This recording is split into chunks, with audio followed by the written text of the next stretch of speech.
Welcome to part 5 of VCV Rack in a nutshell, a series of short videos where I introduce and explain certain modules fast and to the point.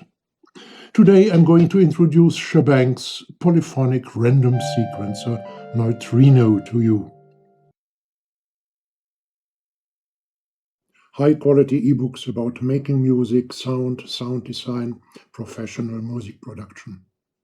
Each ebook includes hundreds of synthesizer patches to deepen what you are reading and legions of videos to illustrate it even more.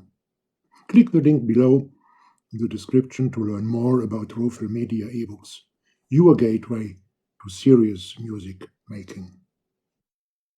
This sequencer offers up to 4 color-coded generators, but these generators don't generate control voltage nor any other kind of pulses, triggers or signals which we could use outside of Neutrino. These generators send out signals to a bunch of little gray dots called stars. And always when a star is hit by such a pulse, it generates a pitch CV as well as a trigger impulse and sends these to the outputs on the left side of the module. There are 2 modes which determine what pitch CV is generated by these stars. I set the modes with this switch here. One mode is position, and in position the pitch CV corresponds to the height of the star. Let me put it up and then down again. The left-right position is not important.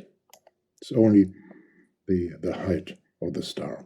And in the second mode, called size, it's the size of the star which determine the pitch, and I don't have any influence on the size of the star when here's a small one, middle-sized one.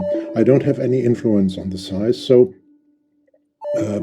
when I choose size mode, the pitch CVs which are generated are completely random. With the BPM knob, I can influence the speed, but let me at first switch back to position. It's not important for my explanations here, but I like it more. So let me increase the speed. The speed means the speed these pulses are sent to the stars. And with the play button I can stop the sequencer working at all and start again. And I can modulate both parameters. Let me do so with the BPM rate. And we don't recognize a remarkably wide range, so I insert an amplifier into my patch so that we can hear and recognize at least a bit of a BPM modulation. Probably more important is the modulation or the triggering of the play button. I use the square wave of the LFO to do so. Now it stops, and after some time, when it gets high again, it starts playing again. We can make the generators here move around. Let me activate all 4 generators now. Let me at first place them somewhere and add some more stars. Okay, so we can make them move around by pushing the button move, of course. And we can change the speed by using this potentiometer, the speed of movement. Let me increase the speed, because what happens when the generators move? Well, first of all, the distance between a generator and his star changes, which means we get different rhythms. It takes longer for these pulses to reach the corresponding star, but also new connections occur when a generator approaches the star the generator is not connected to so far, or has not been connected to so far. And the opposite, of course, happens as well. So connections split when the generator moves away too far from the connected star. We can switch this movement on and off by external CV. Let me do so using the square wave of the LFO again.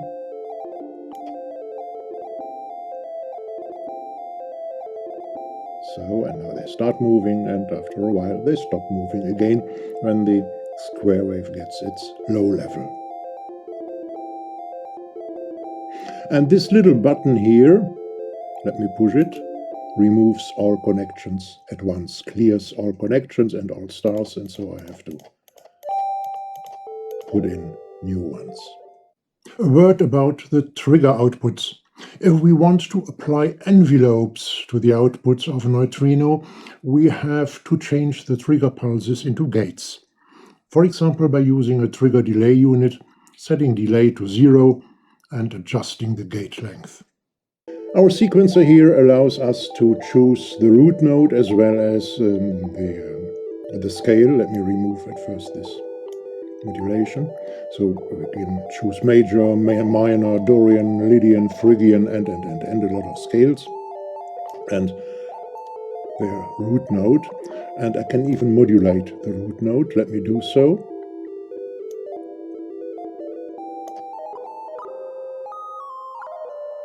So the sequence, the more or less random sequence, gets more interesting this way. To switch a generator on and off, I use these buttons here. So I can switch them off all, so nothing happens. Or switch them on again. And I can choose the octave. Let me switch off 3 of them. So, and let me stop the movement. So, and I can switch the octave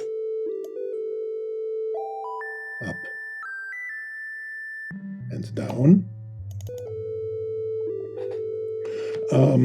Sorry. The output jacks down here don't output individual triggers and individual pitch CVs, but the sum of all. So let me switch on more generators. So always when any of these generators